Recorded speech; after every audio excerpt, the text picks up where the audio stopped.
welcome everybody to today's webinar, How to Maximize Your Talent Strategy in a Tight Budget Year. How timely is this? This is going to be a great webinar. We've got excellent speakers on tap for you to listen to today and gain a lot of wisdom from this. I'm excited to hear from everybody. But my name is Mike Kinsey. I'm our VP of Talent Optimization here at Titus Talent Strategies. Been here about 10 years, and I will be your host for today. Love to give a couple of minutes while everybody's getting situated here as people are starting to log into the webinar. We do want to let you know that this is an interactive webinar, so we would love it if you can leave your comments and your questions in the chat, and we're going to make sure that we address them. We actually would interrupt you whenever you get the urge to ask a question. Interrupt us. You can't ask too many questions. We want to try to answer your questions along the way as best as we can. But ultimately, if we run out of time, we're going to try to get to a lot of the questions at the end. Worst case, this is going to be recorded, and you can certainly watch it later because we're still going to make sure that we answer all the questions at some point. But we do want to be respectful of your time and keep it to about a half an hour. So before we dig in, an important note, at Titus, our learning and development team identifies gaps among employees and teams, and then they develop and deliver training solutions to bridge those gaps.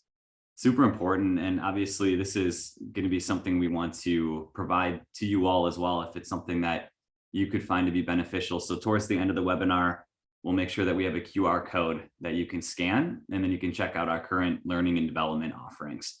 So let's dig in. So we've got a couple of great speakers here today, starting with May Alvarez. She's our manager of learning and development at Titus, as well as Stacy Voles, who's our director of learning and development. And these two are beyond experts, and they deliver a lot of value. They're going to deliver a lot of value for you today. They live and breathe talent strategy every day. And so this is really going to be a treat. I'm sure of that. And so I know we're a couple of weeks now already into the new year, and I'm sure everything is off to a pretty cracking start for most people. We're back off to the races, but we've seen a lot of rises in benefit costs. We've seen a lot of changes in employee expectations. And the reality is I think most of us are finding a lot of difficulty in finding and keeping talent. And so one of the reasons that I just mentioned is probably one of the reasons that you're here today, right? So there's a lot of businesses scrambling to invest their dollars more wisely to support their people strategy, especially as we move here into 2023. 2022 was just a major year for hiring. There's a lot of growth across a lot of different industries, and hiring is continuing to be a lot slower moving into 2023. And so a big focus for companies in 2023 is how are we going to now retain, engage, and develop the people that we have. We're really early stages of the new year. So we know that this is a time where a lot of you are still mapping out how to maximize the resources that you can spend on, especially as it relates to people. So hiring, training, developing, engaging people, those are all areas where companies are feeling the slowdown of that economy and then running into a really tight budget. So it's important to be extra strategic about your spend, especially as it relates to the people side and the people strategy of your business. So Stacy, I think this is a perfect place to start. How can we better maximize those talent dollars? Yeah, absolutely. Thank you, Mike. I think there's three top ways we could maximize, or every organization can maximize their people strategy, especially in tight budget years. Three things. One, hire A players only, right? We don't have that that runway in 2023 that maybe we had in years prior, where we could take a C player and kind of mold them into what we want them. So we really want to hire those top players, those really experienced players. We also want to prioritize our learning and development efforts with the people that we had before coming into 2023, and then those people that we're bringing onto the team, right? Kind of develop what you have and take all of that experience and that knowledge to that next level collectively. And then lastly, we want to also equip leaders to develop their teams, right? Leadership, everything starts around that leadership and that focus on their teams, and really wrapping their arms around taking everyone to that next level collectively together. So And to kind of just recap and kind of dig in a little bit deeper here, hiring A players only in this new year in 2023. With the tight budget, we need to go for maybe less hires, but better hires. So when our budget is tight and we have less to work with, we don't have room for taking chances. We really need to hire and make sure we're spot on. So in order to do that, and in order to hit these new hires out of the park for those that we would do in 2023, we really need to ensure that they're going to add value and align with our companies. We really don't have that runway, like I said before, to really kind of bring everyone up to that next level in values. Really, that core, that foundation needs to be there. As we know, turnover is expensive. So, some studies and estimates say that the cost of a bad hire is up to 5 times the salary of the role that you're hiring for. So we don't have that kind of money. We don't have that kind of time. We really want to make sure we're getting the most or maximizing the spend we do on each hire. And then also, looking at a process to hire, a formal process around hiring, because those informal processes really are risky, and it takes extra time that we might not have and those dollars we don't have. So it's really wise to pay for the best process, which we here at Titus, we really believe we have found that secret sauce, that best process to hiring. We rely, every hire we make is for our clients and for ourselves is on data, not hunches. We make sure that we have the right person in the right seat every time. And in order to do that, we utilize our process called Hire for Performance, and we have a training program that goes around that. So you too could, bring these best hires to your organization. We have a training course that will really help your internal teams integrate our secrets through what we call Hire for Performance, or H4P that I mentioned. So you'll be able to provide your people with that learning and development opportunity to identify who's really that right fit for that seat. And so then moving into that next piece that we really want to focus on for 2023 is prioritizing that learning and development. May, I'd like to kick it over to you on why it's important to prioritize learning and development within your organization, especially now with these tight budgets. Yeah, absolutely. Thank you, Stacy. Prioritizing learning and development is vital. If you are planning on a lighter hiring year, now's a great time to get extra intentional with the people you do have. So how can you serve them better? Like, how can you get your B and C players to become A players? So providing learning and development offering engages and retains your people. In fact, the Association for Talent Development recently shared that companies that offer comprehensive training programs have a 24% higher profit margin than those who spend less on training. You can't afford to lose your A players. So think about an A player for a moment. What do they want? High achievers are always looking for growth opportunities. On top of that, high achievers typically have options when it comes to job opportunities.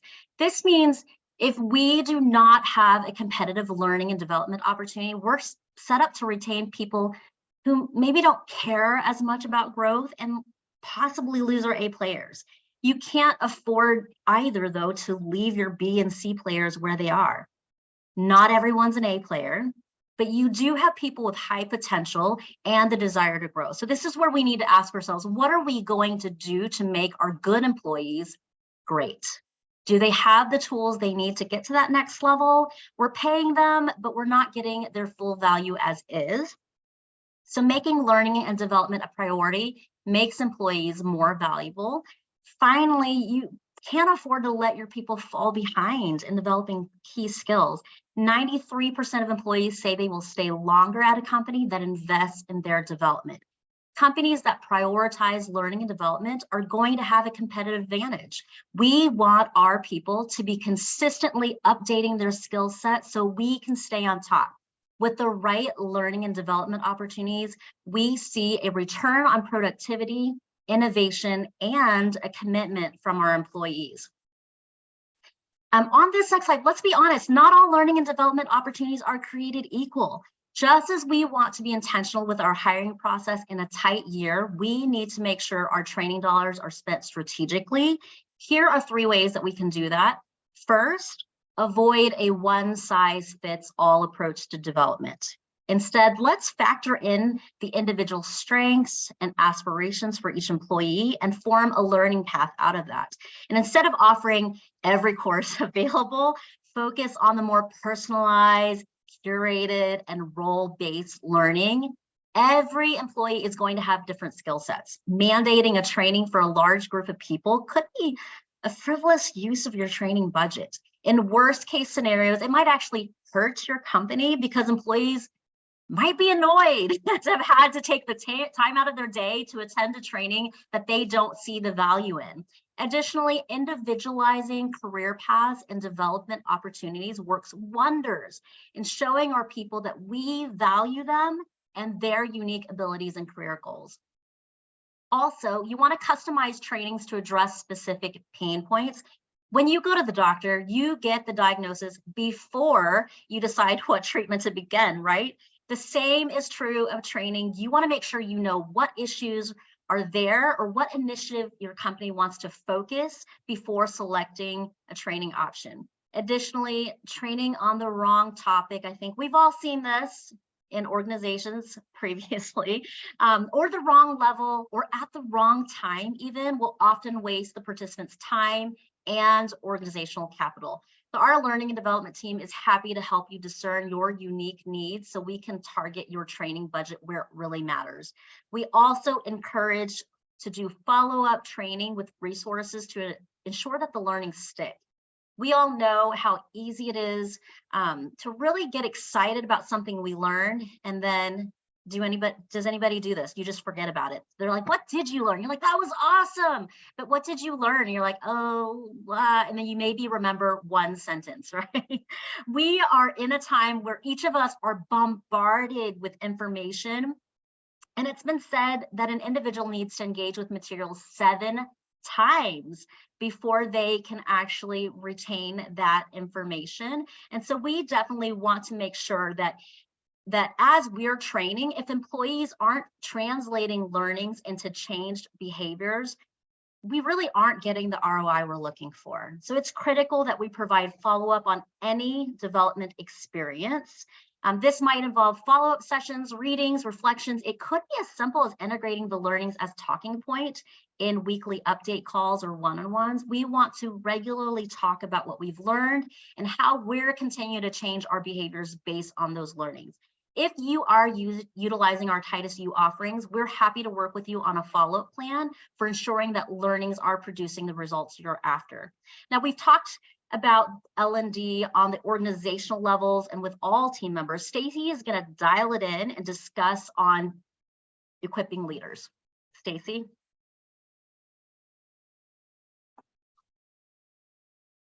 Coming off mute would really help in this situation. So thank you, May. When you're working with a tight budget, it really makes sense to focus on developing your leaders.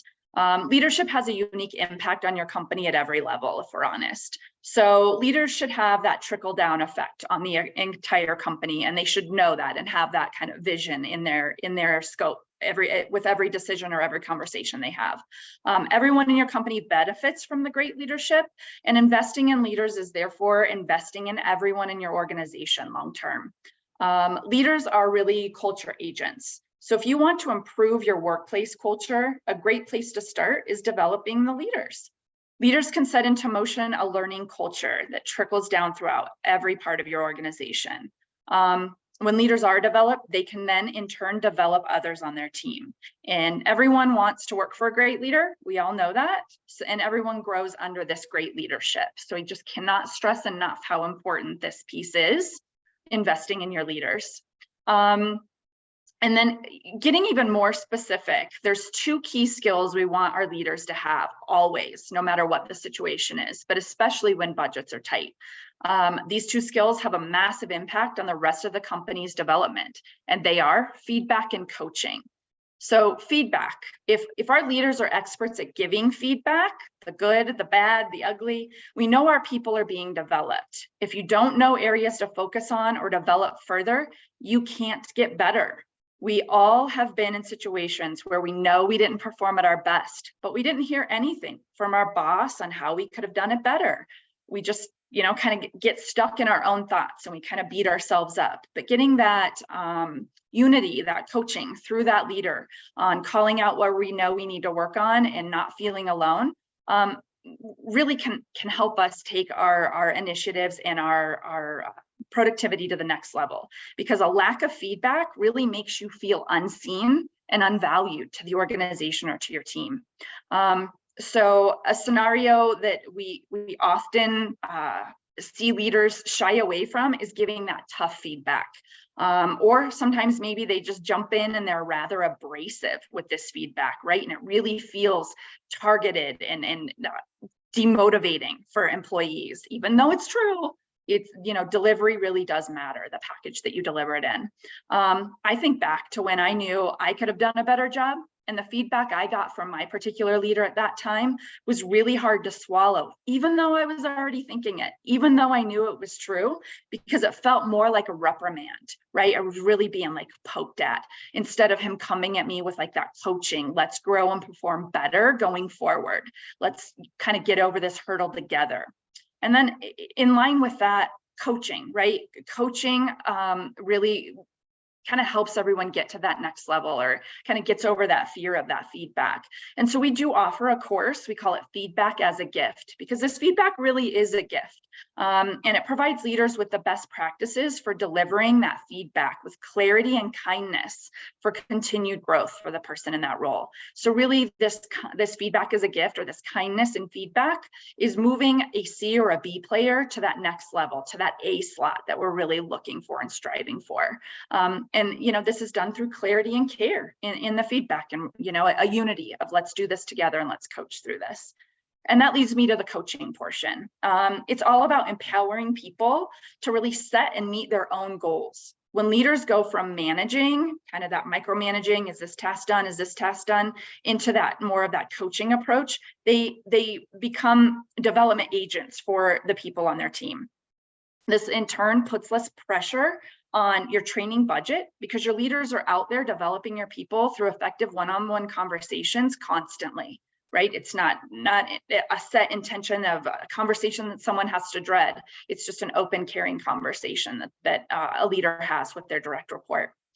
So when employees really receive that transparent coaching conversation with their leadership, they too can align better with their role and the actions and the intentions and goals of the organization. This coaching helps provide support and reassurance to employees instead of having maybe that fear or that dread. They really find their value within the team to ensure success and understanding of their value and how they're really contributing to the team and the organization overall. I remember back when in my 20s, one of my most influential bosses that I still keep in touch with today, he left such a great mark on me. He could see through my intention of, he asked me to do something and I'm like, you got it, absolutely, I'm on it. And I would rarely ask questions, right? I would walk away and think through it, because I just didn't want him to see like my weakness or my misalignment or my wonderment in myself. And he could kind of read my face on that. And he would coach me through kind of that conversation or that initiative or that task, especially if he knew he was stretching me and he knew he was asking me to do something that hadn't been on the docket prior, but he knew I could do it, maybe even more so than I knew for myself. He would kind of coach me through the why and the vision to take my contributions and my value, not only to the team, but to the organization. And in turn, that really helped me see the belief in myself and the advancement of my own career, that I could take this to the next level and really contribute more to that team and that organization. I ended up staying with them a long time because he really just kept, challenging me and stretching me to that next piece through those coaching conversations. And in turn, I became a better contributor to the team as well as a better leader. And without that, without that coaching role or that coaching mentorship that I had from him, I wouldn't be where I'm at today, for sure. No doubt about it. And then, hey, Mike, as we move through 2023 and become more intentional with our learning and development initiatives this year, where do you feel leaders can expect to be with their teams in 2024, knowing that you're leading a team and some initiatives here on the Titus side? Yeah, that is gosh, I wish I could answer that perfectly, but the initial thing that comes to mind is making sure that we just listen to what you and May were just talking about. We want A players. We want greater levels of engagement and commitment and stronger relationships between leaders and employees. This is so big. We've discussed so much of this today, but it needs to be through data-informed hiring. And it has to be through investments in learning and development, and then actually executing on what it is that we are learning and taking away. And then, like it says right there at the bottom, leaders that can coach. So turning somebody who is historically seen as a manager and make them into a coach are clear ways and differentiators that we want to be able to bring to organizations in and by 2024. So this was a really good conversation. I just appreciate everybody so much for taking the time to join us. And again, if you want to watch this again, we're going to be able to have it up on YouTube very shortly. So you'll be able to review this or share this with some of your colleagues as well. We do have another webinar coming up in a few weeks that's called The Art of Asking and Why Leaders Should Listen. Whether I host it or not, I really should listen to this one as well. I know I can I need some practice in listening. And so it's certainly an area that I'm certain a lot of leaders can leverage. And so there is a QR code that you can register for that webinar that you see on your screen to save your seat. Because we know, again, the art of listening is just the difference between leadership success and often leadership failure. And it's just so often taken for granted. It's just listening being one of the major parts of communication. It builds trust within a relationship. It establishes rapport, and it helps us be more empathetic and demonstrate that concern, and being, having that ability to authentically ask and listen to your team on the topics that matter the most. That's not just hearing what people say. It's also recognizing the things that they don't say, which, understanding in our increasingly remote or mobile cultures, that can be really difficult. And so make sure you save your seat. We would love to see you there. And there's going to be a lot of information that we can glean from it. Another thing that we had mentioned on the top of the webinar today is there's a code called Talent20, where you can get 20% off any future trainings that's going to be booked for 2023 and paid for by the end of January. So obviously you've got another week or so, but if it's something that you're looking to get in this year's budget, Talent20 for a future L&D offering, that's going to show all the different L&D offerings. There's certainly opportunities for us to customize this, and you can reach out to us directly at learning@titustalent.com if it's of interest to you, especially if the QR code is not working for you as well. But let's get into some Q&A. We've had some really, really good questions that people have dropped into the chat already.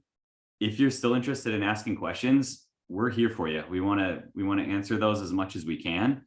And we've had a couple of really good ones come through. This is a question that may be suited for Stacy. Stacy, one that just came in, it says, how can we ensure that our employees know we're hearing their feedback when it's not something we can change? And the example that they gave says, for example, compensation not aligning with what they feel they should be paid for their role. Any ideas you have there? Yeah, and that's a great question, and it's one that we face often. And so, just having that open, transparent conversation, first of all, setting that stage of safety for an employee to bring that question up, and having that safe conversation around it. I think is first the tone of appreciating that they were willing to be vulnerable and bring that to the table is the first piece. Second of all, having that empathy or that unity, right? And saying, I hear where you're coming from, or maybe give me your perspective, and really hearing them out on that, right? Not being defensive, being empathetic, and really aligning with that question. And then giving that transparency of here's like the state of the business, here's kind of how we look at the role, and maybe even explaining where they need to master more in their seat before we can look at that next step, be it compensation, be it a title change or promotion, and really setting those performance objectives, if you will, as to the value of that seat to the organization, and really what can they master, what are we looking for them to really bring to the organization before we can look at maybe that next level, or how that holistically contributes to the company. And just being transparent. And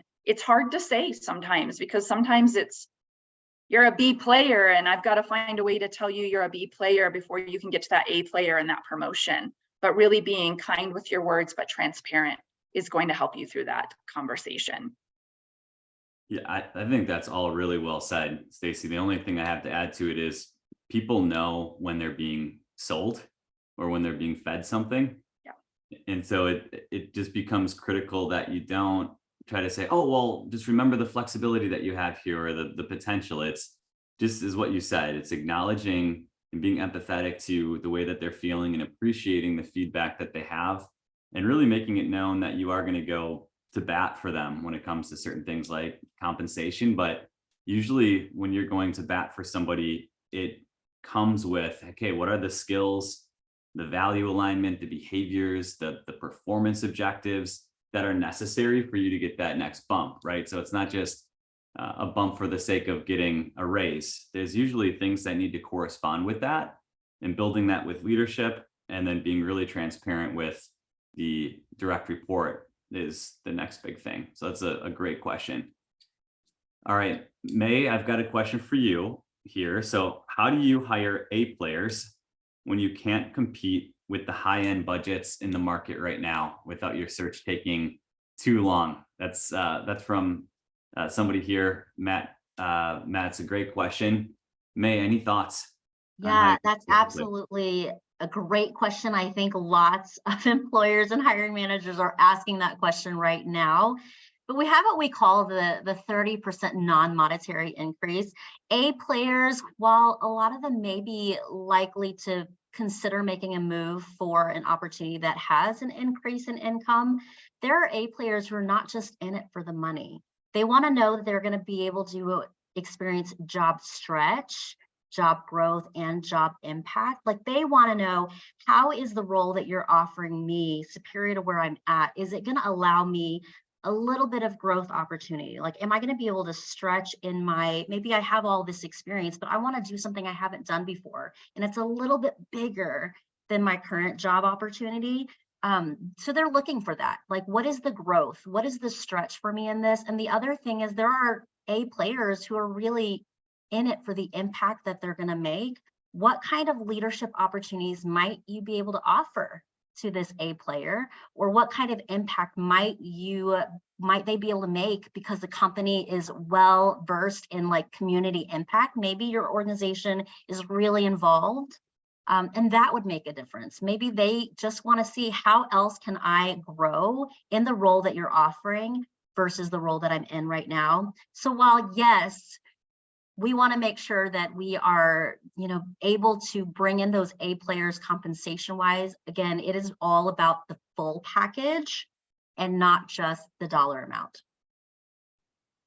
Agreed. The other thing to consider, it's such a good question, because you're saying without the search taking too long as well, right? It's developing that employee value proposition like May is talking about, and the non-monetary increase, and all those are great. It's really changing the mentality in this market right now that people are actually going to come to you to apply for your roles, and you really have to go hunt and find them. And that is easier said than done as it relates to, the skill set of actively pursuing people, but also just the time that it can take. And so it is important to, trust your recruitment team, or partner with a recruitment team that you think is going to be the very best solution for you, because it can take quite a long time. And when it comes to hiring an A player, unfortunately, it usually does take some time. Usually takes a couple of months from start to finish to get somebody who's actively very, very successful within their role and wanting to woo them over into your culture and your environment. So it's kind of the big three of speed, quality, and cost. What's the most important thing to you? Quality being number one. It usually comes at a little bit of expensive time, unfortunately. And I know that's not always the answer that people are looking for. Good. Stacy, anything to add there? No, I think well said. I agree. It really, the foundation of quality over anything else is really what we're looking for there. I completely agree. No doubt. There's another question that came in that I think is really well suited for you, Stacy. It says, sadly, as a business owner, my quick reaction to a dissatisfied employee has been to let them go. What learning and development offering would you recommend starting with? Oh, that's a great question. And I think a lot of times we find ourselves in these situations. I really think that starting with what we have in our learning and development platform is coaching for performance and alignment, right? And so really the conversation starts early on, and it should be constant, like we spoke of earlier, really understanding where employees are in their journey with you, and nothing should be a surprise. Things should always be talked about. And so understanding that alignment and understanding where they're at with the expectations of the role is key, and that should always be at the forefront of these discussions, so that it hopefully doesn't come to a head like this and it just finally is, let's let you go. We're setting expectations on what performance and a good job looks like, but in those conversations, we're also setting expectations from the employee to leadership and understanding what they need or where they feel they're being left off and where we're not maybe filling those gaps or those voids for them so that they can do a good job. And this course, Coaching for Performance and Alignment, kind of opens up that question, an answer that can kind of go both ways. Additionally, feedback as a gift really lays into that we spoke of earlier, as far as getting these employees, to kind of maybe beat them to the punch, if you will, and make sure that they know if we're seeing a misalignment in their performance or in what they're bringing to the table, we're kind of cutting that off at the pass and really addressing that early on, so they have a chance to turn that around. And hopefully it doesn't get to that point where we have to part ways, because we're able to level set and be transparent through expectations and performance. Stacy, I'm going to keep you on your toes here. So how do you personalize these courses asked by the same person? Oh, excellent. So what we do here at Titus is if you want to bring this course into your organization, we will meet with you ahead of time and do what we call a needs assessment. So we don't believe that training is off the shelf, just can be thrown at every situation or scenario. We want to meet with you, do a needs assessment, really learn where your organization's at or your team's at and where your pain points are. And then we're going to tailor these courses or these presentations or these sessions to the needs of your team specifically. And so we'll really we'll remove or not hit on the places that you're already excelling at, and we'll really spend time in getting to the meat of where your gaps are and where the misses are. So again, these will be all tailored towards your organization specifically. Great. Thanks, Stacy. And thanks for the questions that are coming in. These are really good. May, this one's perfect here. In your experience, how do you help your employees feel cared for? Yeah, absolutely. Well, we've all heard the saying, people don't care what you know until they know that you care, right?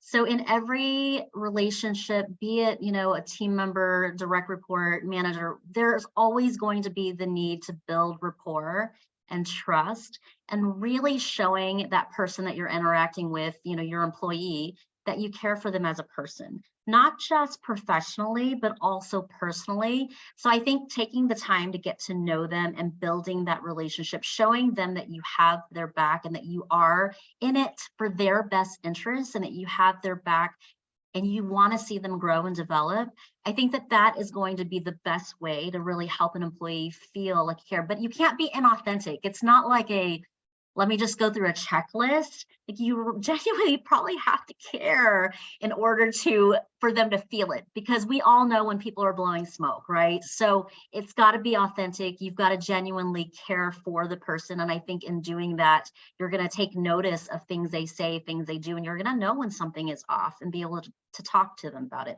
But like Stacy mentioned, just that feedback, having the one-on-one weekly touch points to check in on your team members is going to be really important.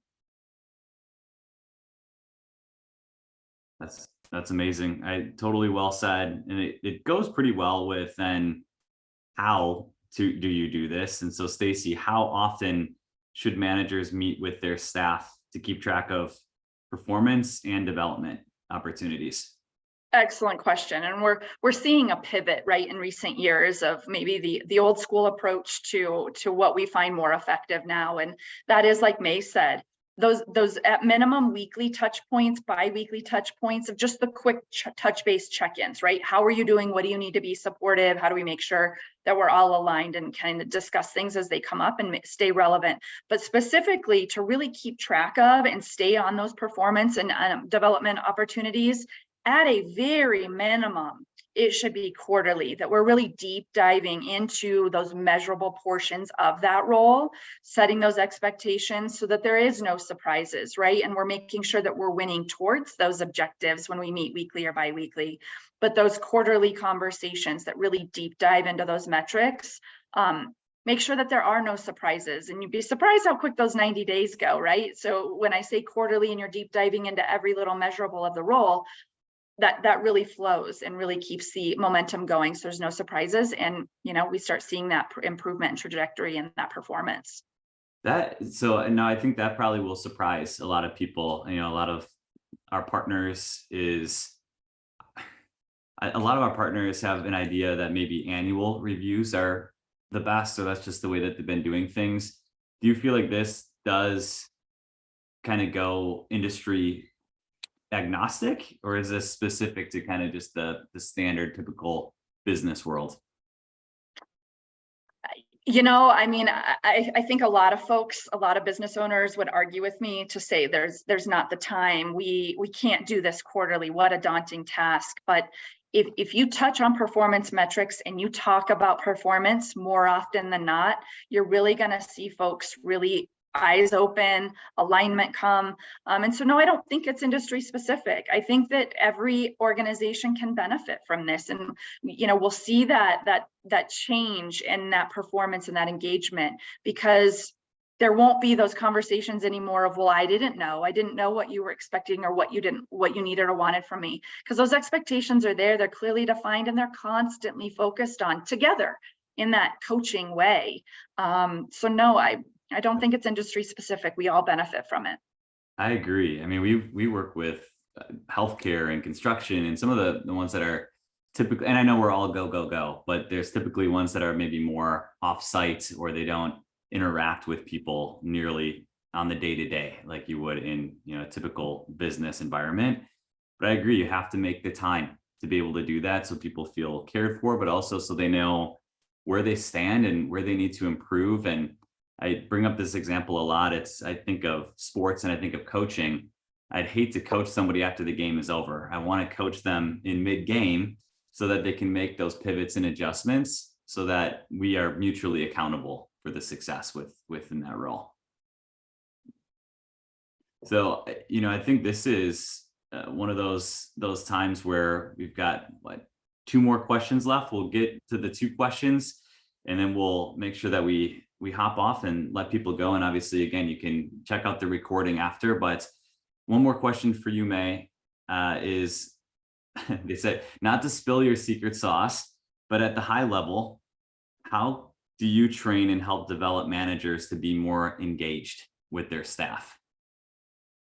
I think it really comes down to a heart level, right? And again, we mentioned earlier, a lot of folks need to see things 7 times before it truly hits. There's got to be continued reinforcements in learning and development. So I can't go to a class or go to a training and then I walk out the perfect manager, right? That doesn't happen. It takes introductions to these thoughts and then continuous learning and then putting into practice what we're learning. We do have several courses focused on developing people leaders.